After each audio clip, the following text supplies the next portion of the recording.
Hi, everyone. We are joined by Henry Garcia, the father and lifelong coach of Ryan Garcia. Henry, congratulations on a career defining win for Ryan Garcia. We're a few days removed now. Just wanted to get your thoughts, your feelings on how you've been enjoying this victory. Well, I mean, it's like being on vacation right now because we're still happy, we're still celebrating, you know, um, we're on a high, and we're really happy that we proved a lot of people wrong, and all his doubters and haters and all that. But we knew all along, so we're just having a great time right now. Mhm. I mean, like you guys said, you shocked the boxing world. Not a lot of people outside of Ryan's immediate circle picked Ryan to win this fight, and he put on a performance of a lifetime. And it was really one of the more dominant fights that we've seen in a long time. What do you make of Ryan's performance, considering you saw everything firsthand leading up to it?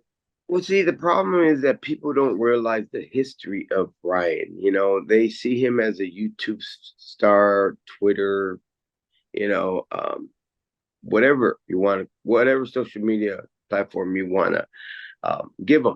The problem is that um, that's people's perception. Casuals, they don't understand boxing. They just see what they see on TV or on YouTube. Whereas myself and other people closest to me, they know that we started Ryan since he was 7 years old, and he's obtained 15 national titles, which is very hard to do. I mean, one national title is hard to do, you know, uh, because there's certain steps that you got to take in order to complete a national, and or to win a national. Sean, the same way, his brother, has won eight. So when you meet someone like my son, um, you're not going to see the YouTube star. You're going to see a beast. You're going to see a different animal. And that's what we knew going into this fight. So everybody was like, oh, Haney's pound for pound and the best fighter in the world and this and that. Yeah, you could say that, but they don't realize that he started before we did. In other words, he got there first. And you guys obviously have that history in the amateurs, but once the fight started, the bright lights turned on, the Yeah. first round. I mean, within the first minute, Ryan connected with that crushing left hook that he just kept going back to over and over again, his patented punch. Was that the plan all along, to just be the aggressor, bully Haney, and kind of take him out of his rhythm? Well, I mean, I've always told my son, from the beginning, I said, Ryan, we're gonna go ahead, let's outbox him, because Ryan has a good jab of himself. And, our plan was to go in there, like I said, outbox him and take it to him. Not in an aggressive way, but just to stay in control. However, I always tell him, if you see it, take it because of Ryan's speed. See, Ryan has enormous amount of speed that most boxers don't have. His timing is flawless, um, thanks to Fierce Reflex in that back that I designed. But he loves it, and he sees it, and he knows in the back of his mind what I always told him, that if you see it, don't wait, just take it, and that's exactly what he did. Were you surprised that Devin really didn't have a plan B in this one? He kind of fought the fight in the same flow, same script. He couldn't really defend that left hook that was there all night. Sure, Ryan missed a few of them, but that left hook was there all night for Ryan. Well, it's not only Haney that didn't have an answer. There's plenty more boxers out there that don't have answers to it because they don't see it. See, you can't defend something you don't see because it comes too quick.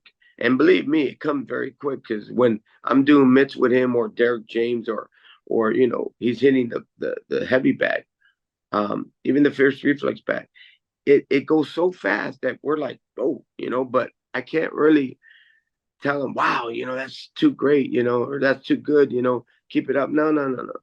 Let him do his job. But in the back of my mind, I'm thinking, man, ain't nobody's gonna defend this. It's too Mhm. hard. You were obviously a part of camp. You were next to Ryan throughout the entire buildup of this fight. A Mhm. lot has been made of what Ryan said, what Ryan did, what he communicated. Some of it was true, some of it was not. What can you share as far as the pre-fight buildup and the intent of all that? Yeah, well, I'm not gonna lie. There was some things that he was trolling. Other things just had me a little baffled, but not to a point where I was seriously concerned. Because I know my son. My son's a genius when it comes to marketing. As he's good in boxing as well. But yeah, I mean, anybody would have gotten concerned, But you know, what I was looking for is is he still working out? Is he still going to the gym? Are we still doing the miles? Are we still doing the sprints and putting in the hours that's necessary? That's what I worry about. I don't really look into Ryan's personal life unless it's a life and death situation. Mm-hmm. And in this case, it was just you know Ryan just being Ryan. So now that the fight is over, Mhm. Ryan had a you're saying Ryan had a fully dedicated camp. Everything was working to a T. He was training behind the scenes, and on his free time, he was just on social media the entire time. Unbelievable. See, and that's the thing that Ryan tries to tell people. I mean, you it's like you go to work. It's like, okay, let's say you're a part-timer, you can't say full-timer, in that sense, because workout is a good 4 to 6 hours. So you know, to us it's 4 6, but once you get off work, don't you want to relax? Don't you want to watch TV? Don't you want to watch more? Don't you want to do something other than boxing? Well, that's what Ryan does. Ryan figures, hey, I put in my time. Let me do whatever I want to do.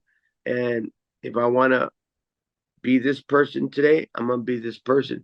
But the point he's making, and I want to emphasize this, is that he's already done his work and he could do whatever he wants afterwards. We don't have to follow the same regimen. We don't have to do that. We want to be ourselves. We want to be different. And at this point, Ryan is the only one that can do that. And it Right. works for him. It works for him.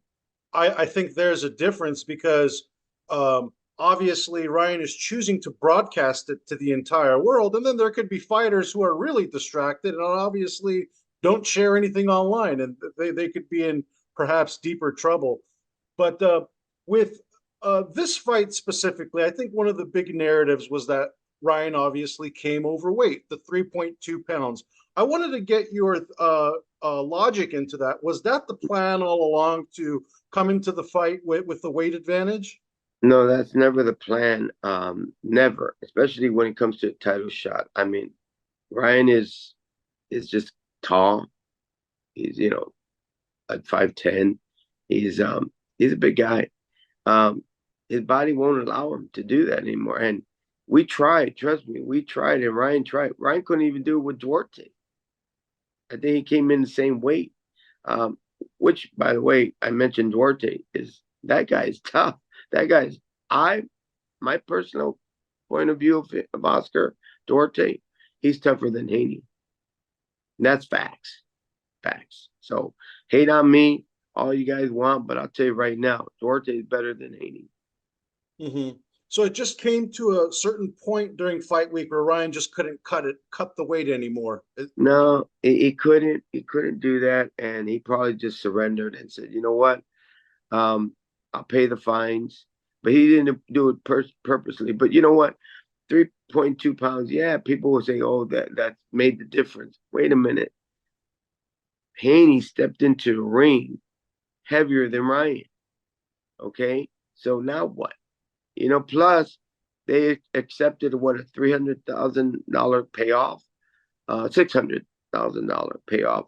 Um, and it is what it is. I mean, that's what happens. That's why you get charged. That's why you get fined. But you have a choice at that point. Take the money or don't take the fight. You know, it's Right. very simple. You're a man. He has his father. He has his advisors, and they were just confident enough to say, you know what, 3 pounds isn't good enough. I mean, it doesn't scare us.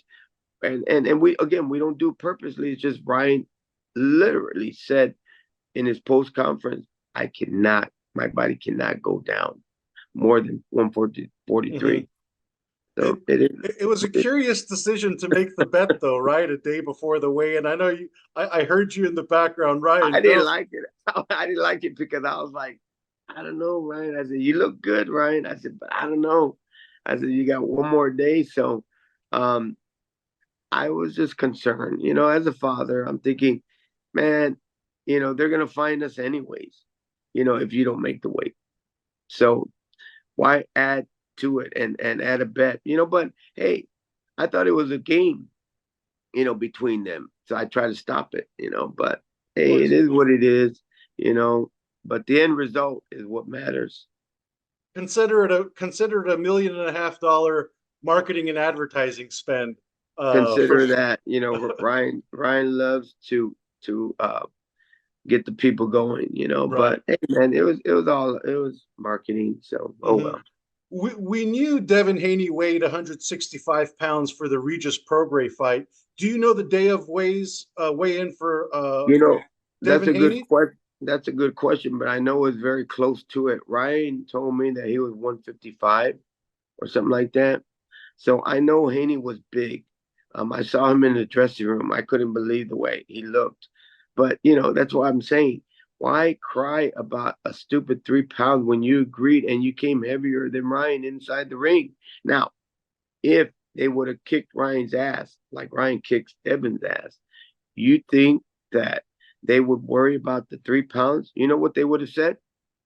They would have said something like this. Look at it. He gained weight.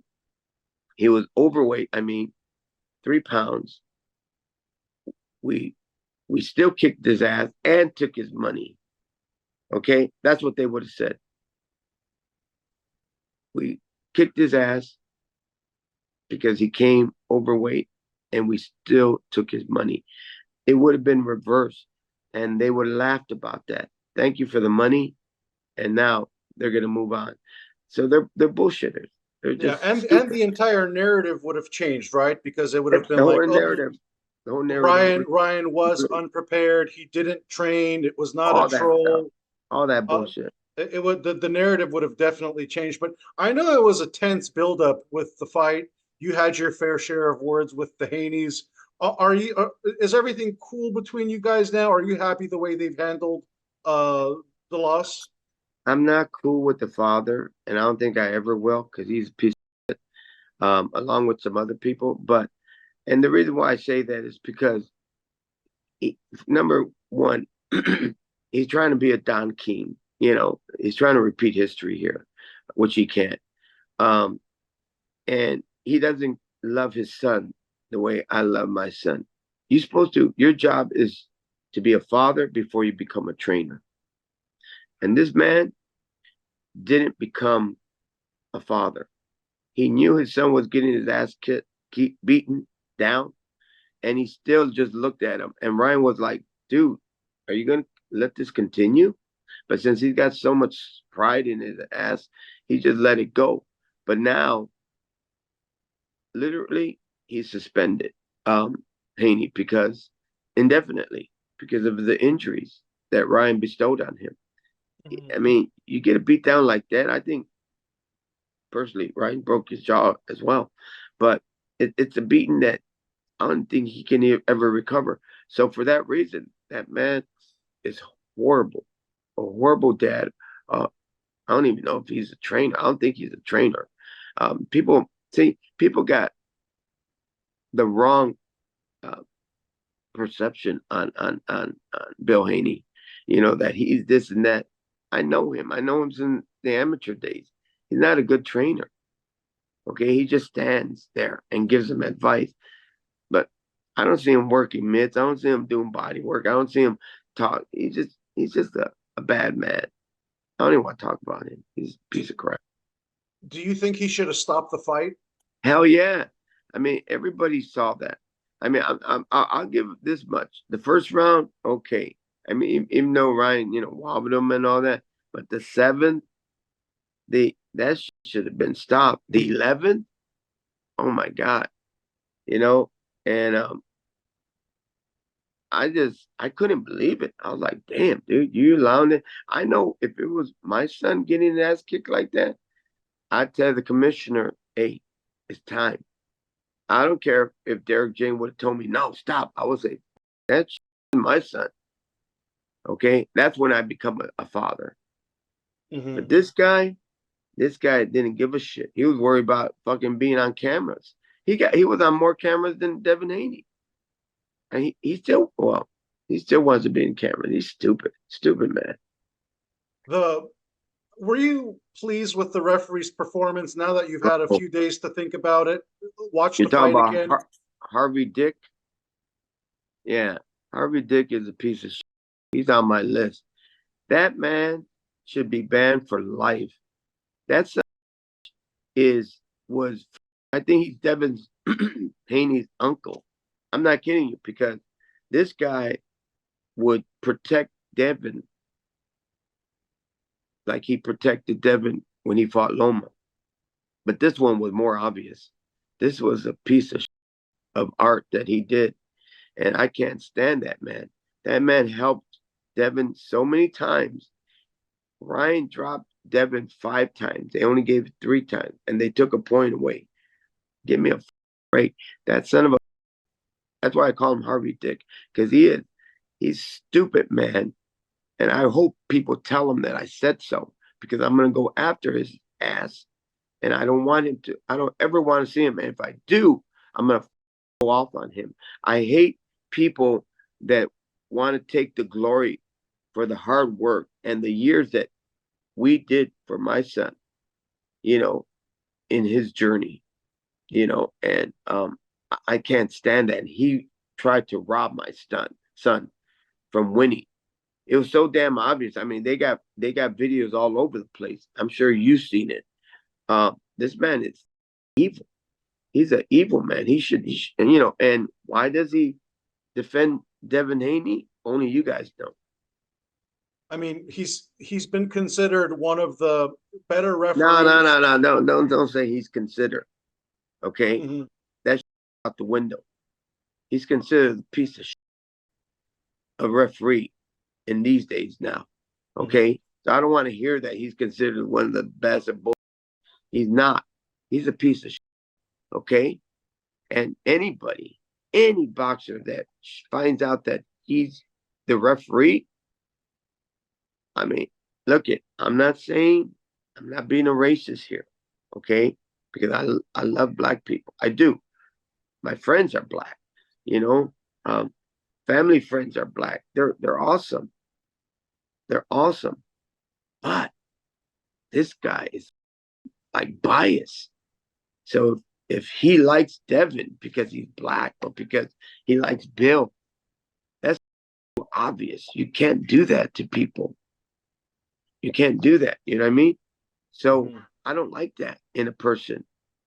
So if you see him refereeing, hope he doesn't. But if you do, and he's fighting, you're going against a black man, I say change him immediately before even that day comes around.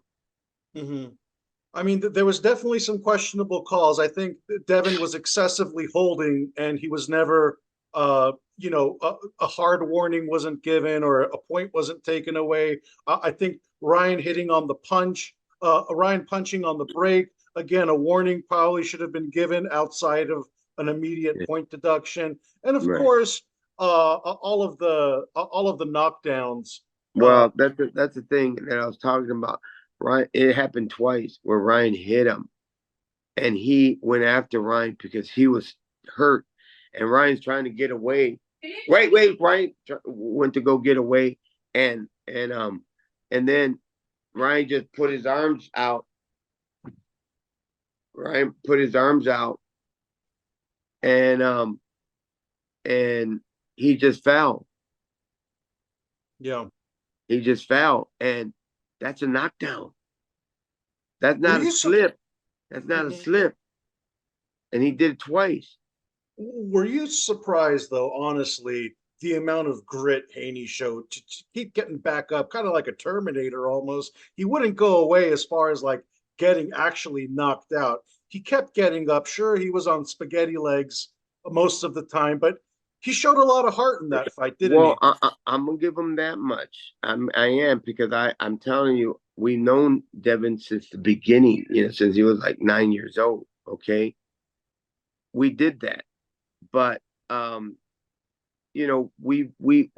we're we know when we fought him in the amateurs, we beat him 6 times. But there was a difference between Ryan and Devin.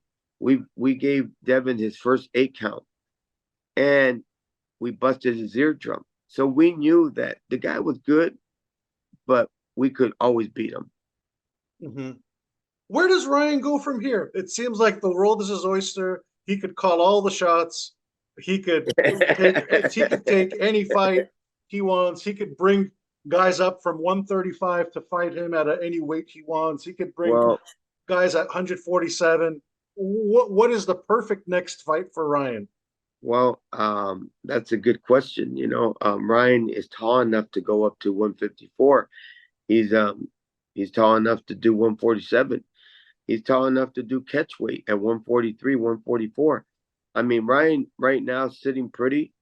And we just will wait and see. I mean, the next. I always tell people, we're preparing ourselves for another great performance, and I always put that right before the fight. So it's you guys got to just wait and see. But hey, we loving it. We're loving it. You know. Mm-hmm. Do you? Let's talk about some potential names again. 140 pounds is loaded. Teofimo Lopez Yeah. is one that he's always talking about moving up to 47 too. I mean, there's former world title holders like Regis Prograis and Rolly Romero. Isaac Cruz is at 140 pounds now.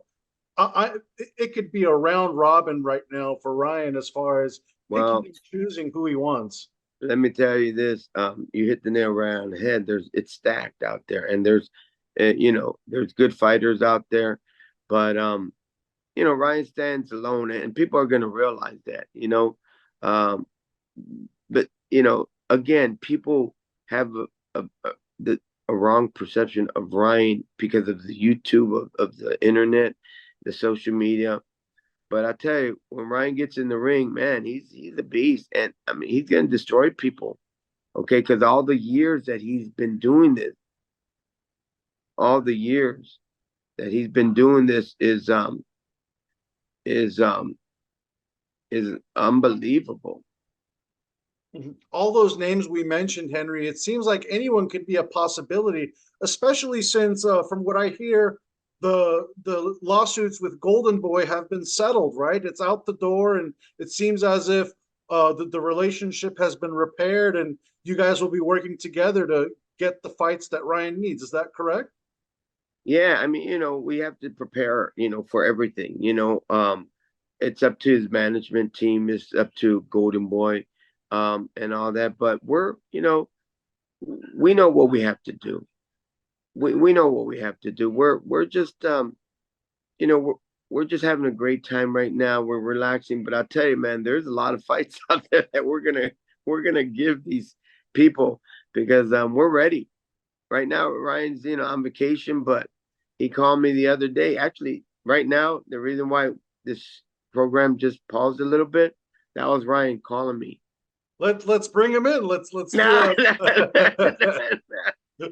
uh, him, Donald Trump. We can have a nice roundtable There you discussion. go. There you go. Um, Yeah, yeah. let me ask you this, Henry. How do you keep Ryan focused? We've seen it so many times where, let's go to Roberto Duran and Sugar Ray Leonard when Oh, wait, Roberto. wait, wait.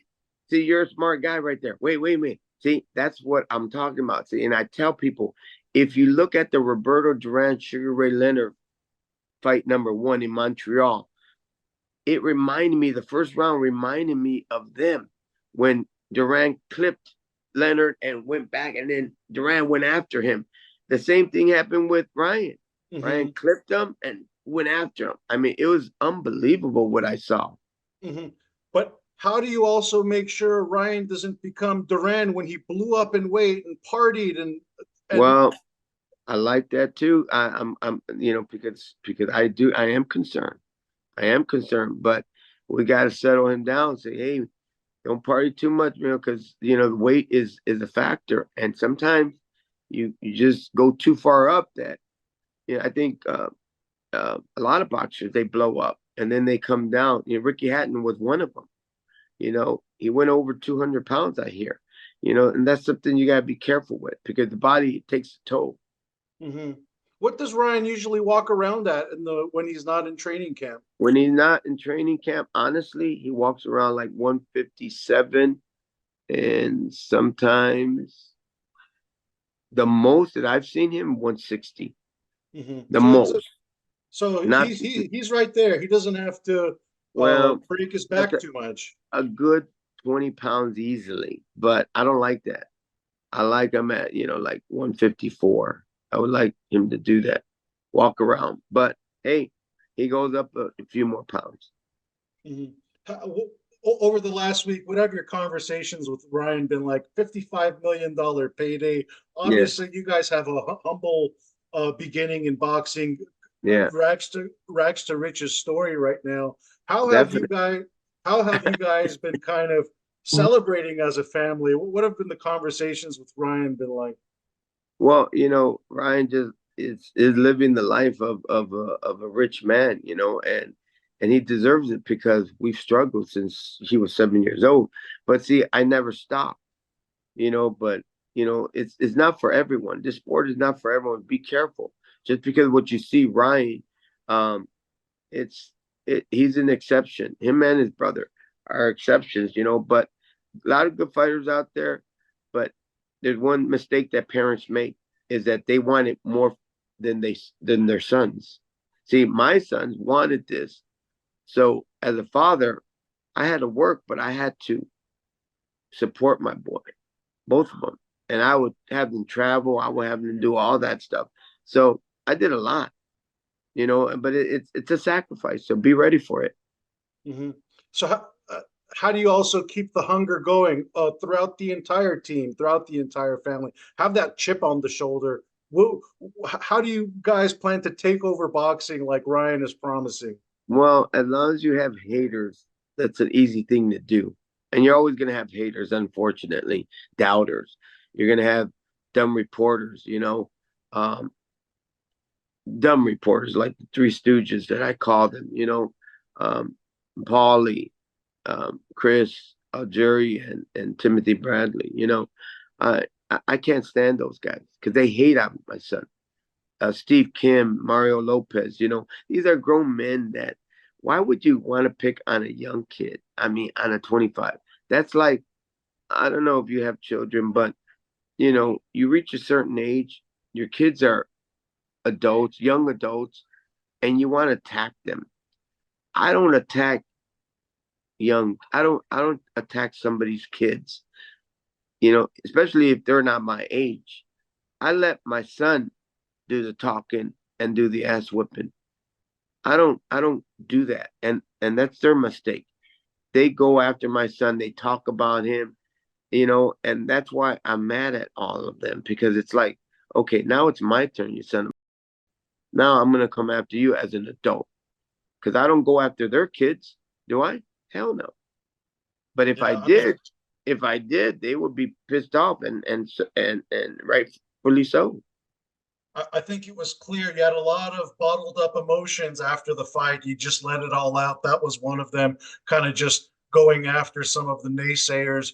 You went after Eddie Hearn in that viral clip that we saw. Yeah, and let me tell you, the reason why I stood quiet is because when he mentioned Boot Ennis, I'm like, Boot Ennis. I'm thinking, I'm worried about the 135 pounders and the 140s, like you said, who's totally stacked, right?